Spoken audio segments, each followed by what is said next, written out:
Good afternoon and welcome to the Posturite Friday webinar on a beautiful sunny day in Surrey. That's where I am. I'm sitting here with John Ridd, who's actually standing, which is probably quite topical. So he'll be presenting his webinar on to sit or to stand. Happy to say that John has adapted this session that he did yesterday for us at our showcase, which was very well received. So I'm hoping that you're going to find it as informative as the people who were able to attend yesterday. As I would like to point out also, if you have any questions, please could you type them into the question box, and I'll try and get to as many of them as I can at the end of the broadcast. The webinar will be available on our website afterwards, so if you're having any technical difficulties, don't worry, you can always come back onto our website and listen in then. So really, without further ado, I think I shall hand you over to John now, and we'll see what his views are. To sit or to stand, John?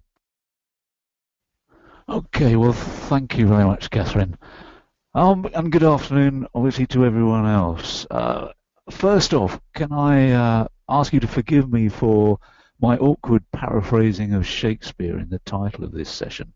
But I wanted to give us some reason to pause for thought here, because this is a question that I suggest needs greater thought than perhaps has been given to it recently, or perhaps in the past. But recently, I think it has changed its profile, and you may well have seen in social media, the professional media, indeed in the press and on the television, the sort of under the heading "Sitting is the new smoking."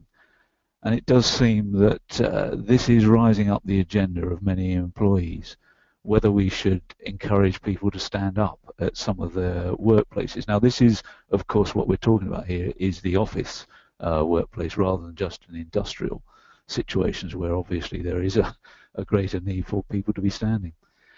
But may I perhaps suggest, as a start to all this, that the root problem is the fact that we employ people. And when we are dealing with people, then of course every case is actually different, and we can't just make a one-size-fits-all solution to this. There are simply too many variables. It's essentially, though, why we employ people. They're flexible, they're adaptable, they bring a whole range of skills to the workplace. The trouble is that once we've recruited these people, we then treat them like robots. We stick them at a desk in front of a computer, and we ask them to process data. What seems to me to be missing is the intelligence, humanity even, that we need to give people some control and enable them to work in the way that they want to. If they don't have the opportunities for rest and recovery, then they are going to suffer fatigue, stress, and that may well lead to significant injuries. Now, there's been, along with the press, the rise of this issue in the press, there's also been a rise in the amount of research that's been conducted into this area. And some of the studies have estimated that between perhaps 9 and 11 hours of our day is spent seated. And perhaps in an office environment, one's not too surprised at that, because over 60% of this of that seated time, it actually occurs when we're at work. What also comes out of the research is that if we are sedentary at work, then it appears to also equate with being sedentary at home. And that is something that quite often when I talk to people about that, they say, oh no, but I go to the gym before I go to work, or I go to the gym after work, or whatever. And that, yes, that has to be good for a whole range of reasons. But it is the case, or the research would suggest, that that doesn't entirely compensate for these prolonged sitting periods that we spend at work. Why should that worry us? It seems nice to sit down for a long time. But in fact, it does cause some health problems. And recently, or a few years ago, it was concluded that prolonged sitting is associated with serious metabolic health problems, which are due to pathogenic mechanisms linking inactivity to increased health risks. Well, what are these issues? Well, low energy expenditure, i.e. when we're sitting still at work, can lead to fats not being broken down, because what we're not getting is the the physiological mechanisms, the biochemical reactions going on in the muscles when they're inactive. They slow down, they shut down. Sometimes indeed they do stop completely because there's no requirement for energy. So why should we break down sugars and fats to give us the fuel for energy? So we get an accumulation of fat in the viscera, we get higher levels of triglycerides and cholesterol in the bloodstream, and as a result we get an increased risk of cardiovascular disease. One of the recent studies found that just 2 minutes of stair climbing, if we can do it several times a day, and to me that sounds quite a lot, 2 minutes of stair climbing. I don't know how far up a high-rise building you get, but quite a long way, I would guess. But 2 minutes of that as often as you can does have a significant effect on the cholesterol levels. And so the simple answer is, or one of the simple answers, there are a number of things we should be doing, but one of them could be more active at work, take the stairs. And somebody recently had quite a nice expression for this, which said that the world is a gym, use it. And it is the case. We don't have to pay these fortunes to belong to these gym clubs and so forth. We can just use what's always around us, in the office, at home and so forth, and just use those opportunities to be mobile and active. And that, whenever we can, will help us to reduce these risks. It's not just cardiovascular problems, but it's also well known that prolonged sitting now does increase our risk of type 2 diabetes, something which is becoming more prevalent in our society. And that, of course, also has the specific problems with heart and kidney disease and so forth.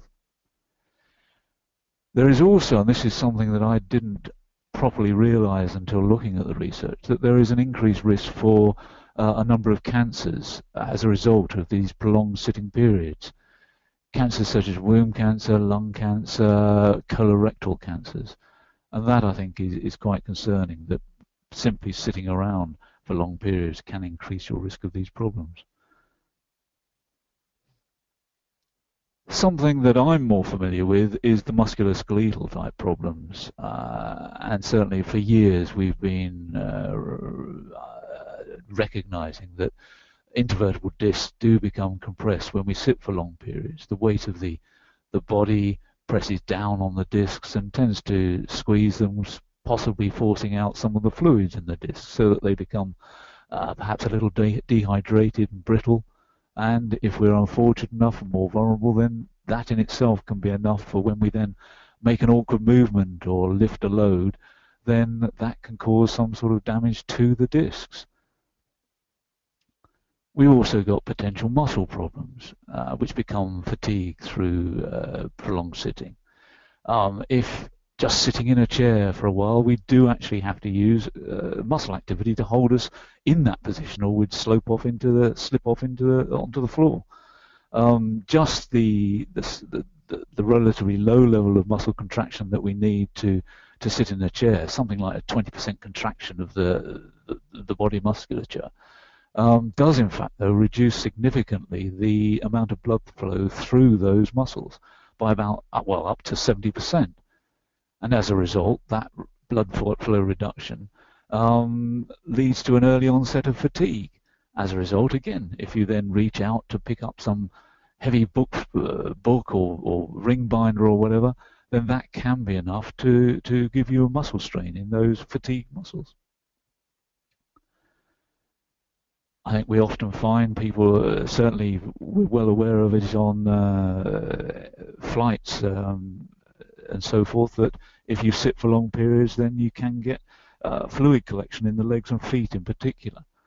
Whereas if we can get up and stand and walk around, that can help the body to pump the blood around the body and therefore take the fluid. The venous return can be more effective. What the research has found, though, is something that is concerning, is that if we increase our total daily sitting time beyond 7.5 hours, then the risk of any of these problems, that is not just the cardiovascular ones, not just the musculoskeletal ones, but the risk of all these problems is significantly increased.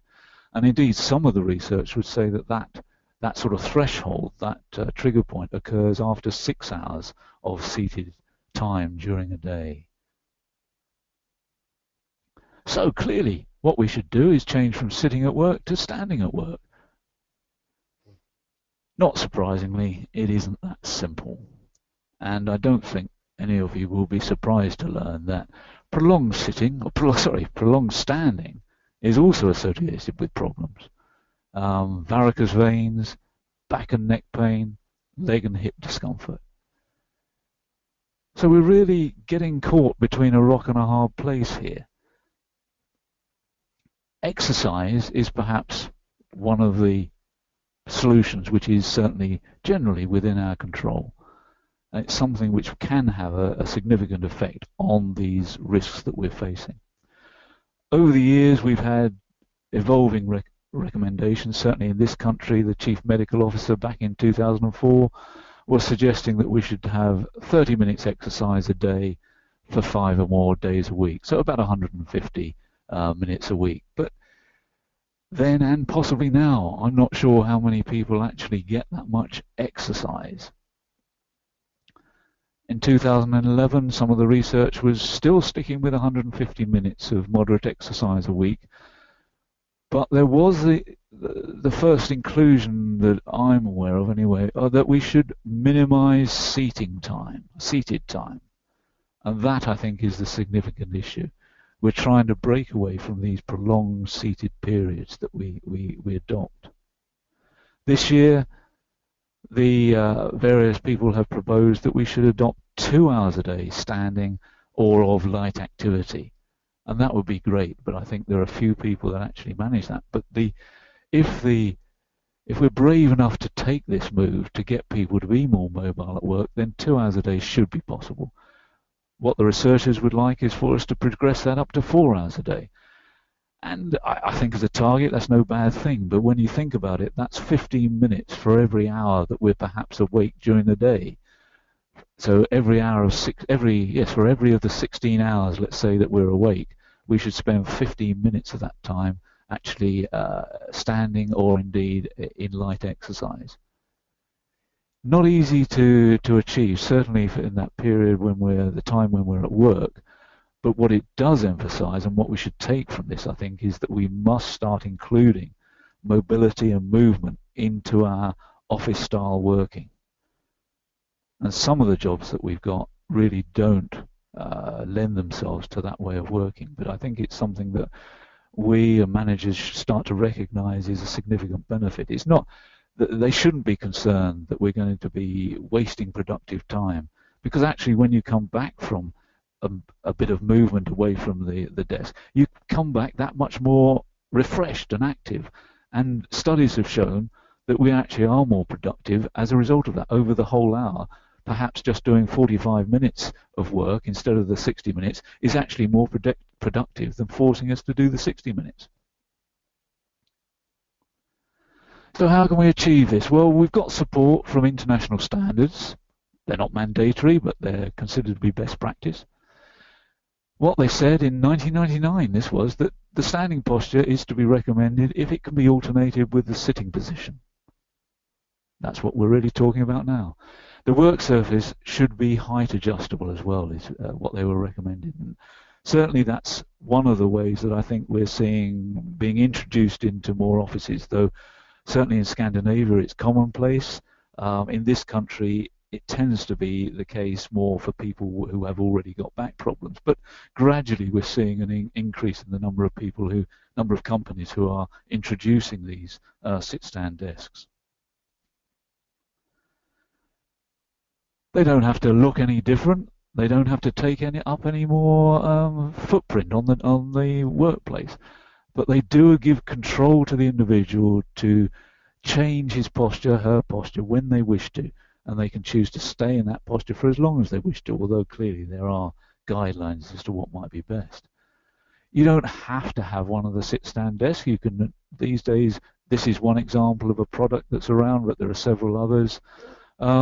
Which you can bring in and sit on a standard desk and then raise all the keyboard and the screen so that people can stand up to work when they want to. and then lower it when they don't. What I would say with any of these techniques, these desk raising or workspace raising pieces of kit that you might use, what you still will require is some movement while you're standing. To stand still at a raised workplace is still going to cause you some sort of discomfort or fatigue after a while. So simply having a footrest that you can raise one foot up for a few minutes and then put the other foot up for a few minutes is a sensible option to give you some body movement, to change the weight distribution on your hips while you're in this posture. And obviously, I'm not suggesting that we should forget about getting away from the desk. I think that even if you've got one of these sit-stand desks or height-adjustable workstations, then you should still take every opportunity you can to get away from the desk, to get the blood pumping around the body. And when I've been talking about these things to some people, they've said, well, surely it's your fault as an ergonomist. You've caused the problem with people sitting for longer because you've designed these wonderful ergonomic chairs that give us a great deal of comfort or increased comfort. And I can see where they're coming from, but I certainly don't agree with it, because I think what they're missing is one of the fundamentals of ergonomics, which is, yes, you design people with the correct tools to use at their workplace, but you must also provide them with a correct work regime, with a correct work system. And yes, we want a good ergonomic chair which can be adjusted to suit an individual's particular postural needs, their particular work needs, environmental needs.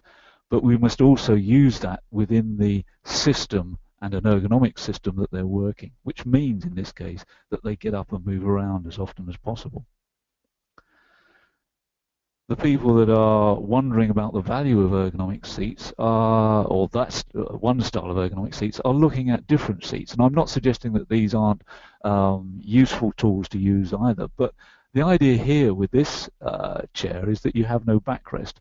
And it is suggested that therefore you move around a bit more with your back and therefore get that mobility going. But the research that has been coming out recently would suggest that that perhaps isn't the case. And one of the eminent ergonomist researchers in America has recently said that the lack of the stability of sitting on some of these seats can cause users to actually lock up their postures. Going back to when I was talking about holding yourself in the seated posture, you might contract your musculature and therefore reduce the blood flow through them. So it's not such a good idea to lock up that posture if that's what happens when you're using these chairs without backrests. So we have a number of barriers to overcome. Firstly, let's have a look at those with regard to the user. Firstly, I think we all know that when we're using or we're working on a project at our computers, we tend to get lost in time and we forget that perhaps we've been there for a couple of hours or more. And so we don't think about adjusting our posture, our desk. If you've got a sit-stand desk, then people are often self-conscious about being the first person to raise it in the room. They don't want to be the focus of attention. People become reticent to disturb their colleagues because they think that raising it, perhaps the noise, although they're relatively quiet, these desks, but perhaps the noise or the movement will distract their colleagues who are sitting next to them. They may also have safety concerns about the equipment, whether it's going to crash down or whether you're going to get your fingers trapped between two desks. There's also, of course, the need to wear appropriate footwear, as wearing high heels and standing for a long time, I am told, is not such a good idea. So we need to have proper or reasonable shoes for standing at the workstation as well. We've also got barriers to overcome with respect to the employer. We've got the concern that there is for the apparent concern anyway for the high cost of adjustable desks. I think these days they're coming down in price quite considerably, and I don't think that should be so much of a concern. But I do accept that it's not easy to change work culture, and there needs to be a wholesale buy-in by management, by the company, that encourages people to do this. Not surprisingly, the employer will have concerns about litigation. I mean, what if somebody does get their fingers trapped? Then there may be a risk of being sued by that employee, and we need to take account of this. Some managers don't like the non-uniform appearance of having some desks raised and some desks lowered, and they would rather have the aesthetics of the environment maintained rather than the comfort and the workability of their staff. So these things have to be overcome. But other ways of overcoming the risks that we're facing are to have standing meetings. Don't even have to have a table to work at necessarily, but just as you go into the meeting room, pick up a clipboard and work from that. And you often find that those meetings are far more focused and far shorter than you will normally have. You can also have walking meetings. And one company has had a walk and talk Wednesday, they've named it, to encourage people to do this. And certainly for my own part, I find that when I get away from the desk, away from the computer, I find that the freedom of thought is much greater. I can be much more creative if I go out away from the desk. I don't know whether these two gentlemen found the same benefit, but let's hope so. Of course, you can combine the two. You can have a treadmill conference room. You can be walking and standing at the same time. I think that's really the use of the treadmill desk is probably a subject for another webinar at some stage. But so we'll leave that thought with you for the moment. So my summary of my thoughts for all this webinar. The main thing I think I want to convey is that we should try and interrupt, even if it is spelt wrong, interrupt our seated time at work. It's important to break up these long periods of sitting at the desk, and if you can include with that movement, then a movement away from the desk, then yes, that has to be encouraged. We have to remember that exercising outside work doesn't seem to adequately compensate for the prolonged seated postures at work. Don't just change the furniture, but you have to also consider the culture of the organization as well. Workers have to want to make these changes and to be enabled, to be encouraged to do it. The work environment, including your management, must be supportive, and I would suggest that possibly to think of company policy might be a good idea. You can always be proactive yourself and drink lots of water. That at least will get you to go off to the loo more frequently. And use the stairs when you do. Instead of going to the toilet on your floor, go to one that's 2 floors up or 2 floors down. Take the opportunity to stand up in meetings, even if most people are seated at the meetings. Why not get up and go to the back of the and lean against a wall or stand against a wall? Certainly standing meetings will be more focused. You could get more meetings into a day. That we'd all love that. And interestingly, standing meetings, standing episodes should be, or this is the research, suggests that these should be more than 2 minutes, up to about 90 minutes.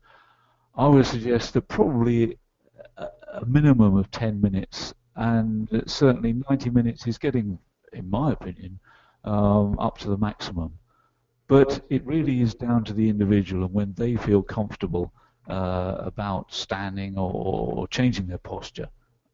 But the more that people can do this, the better. So that's about all I want to say for this morning or today, and I'll at that point hand back to Catherine. Thank you, John. It's always interesting hearing other people's views on these things, and we do have some questions actually. So I think the first one really is, would we actually use or would we actually advocate the use of sit-stand desks? A gentleman has written in to say that he worked for a company that put them in. Just wondered our views on the value of sit-stand desking. I think this is something that people are concerned about at the moment, that there might be an investment in these products which are not as yet as cheap as the fixed desk. And therefore, if we're doing that, we need people to use them, but people aren't inclined to do so yet. This is why we need to change the culture.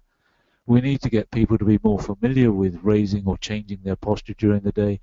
We need them to get more comfortable with it, to see that it is beneficial. Most people that actually do use them regularly, let's say, do find them to be very successful in alleviating some of their aches and pains. There are some people that I come across and say, yeah, I've got this great sit-stand desk. I tend to, while I'm fit and active in the morning or whatever, I feel good in the morning, I have it raised. And then because I'm getting a bit tired in the afternoon, I lower it for the afternoon. That isn't the way to use these. The way to use these desks and to use them effectively is to keep changing, not every 5 minutes, but perhaps, and this is just a sort of ballpark idea, but perhaps have an hour and a half seated and then change it to an hour standing and then go back to seated. But it really is dependent on the individual. You should be able to tell when you feel you need to change your posture, because aches and pains are your body's way of telling you that you need to alter your posture. The trouble is that by that point you've already started to get those aches and pains. It would be nice to get into a culture whereby we adjust our workstation just as a matter of course. Yes, I agree with you, John. Actually, I think that's it's an area of quite a lot of debate at the moment. I've got an interesting question here about would we need to adapt our DSE assessments if we are to introduce adjustable desks? Well, I certainly think that we would. I don't think in the UK we have the DSE regulations, and I don't think they need to be particularly changed. But we need to adapt the risk assessment that we carry out to take account of this new working position. In the same way that if we change, certainly if we change the chair or the computer system, we're required to do a new DSE assessment. If you provide people with a new desk that allows them to raise it or lower it as and when they want, then we need to consider the implications of that. So the forms that we use certainly need to include that. And also, I think going with this, we need to include some training. I've talked about cultural changes, but I think also people do need to be trained to understand why it is beneficial to spend some of your time working in a standing posture at your workstation. And so along with changing the assessment, we need to make sure that people understand the benefits and indeed pitfalls of using these desks in a particular way.